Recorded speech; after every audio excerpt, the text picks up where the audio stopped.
চাচা আসছে এখন আমাদের জাতীয় মাছ পাঙ্গাস আর জাতীয় ফল কাঁঠাল, সেই কাঁঠাল কিনতে। কাঁঠাল পেকে গেছে। কাঁঠাল পেকে গেছে। চাচা কোনটা কিনবা? এই চাচা এইটা, এই কাঁঠালটা আমি অলরেডি 200 টাকা বলে গেছি। ছবি তো ভালো উঠছে, আচ্ছা আমাকে দেখা যাইতেছে না, একটু আমার লক্ষ্য করেন। এটা 200 টাকা বলে গেছি।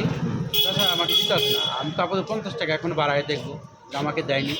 আমি গরিব মানুষ, আমি খায়া যদি দোয়া করি 50 টাকার জন্য, আড়াইশো টাকা করে। আর একটু ট্রাই করতে পারি। ওই দিয়ে দাও, চাচা গরিব মানুষ, 50 টাকা বাড়ায় দিতেছে। আমি দেওয়ার জন্য রাজি, কিন্তু আমার তো আমি হইতেছে 50 না। টাকা। আমার তো ও। কিনা বেশি। চাচা হ্যাঁ হলো কিনা বেশি, হ্যাঁ। 50 টাকা বাড়াইছো হ্যাঁ আর 50 টাকা বাড়াই লয়ে যাওগা। চাচা, চাচা তাহলে এই 50 টাকা যদি বাড়াই, হুম। আমি কিন্তু তাহলে চাচা ওই দোয়াটা করবার ছিল, দোয়াটা করুন না। আরে বাবা দোয়া ছাড়াই না করলে। আমি দোয়া ছাড়াই নেবো, টাকা দেয় নাই চাচা। এখন চাচা তুমি দোয়া ছাড়াই নিয়ে যাও, দোয়া খাইয়া করো পরে। আচ্ছা ঠিক আছে ইনশাল্লাহ। আমি ওকে।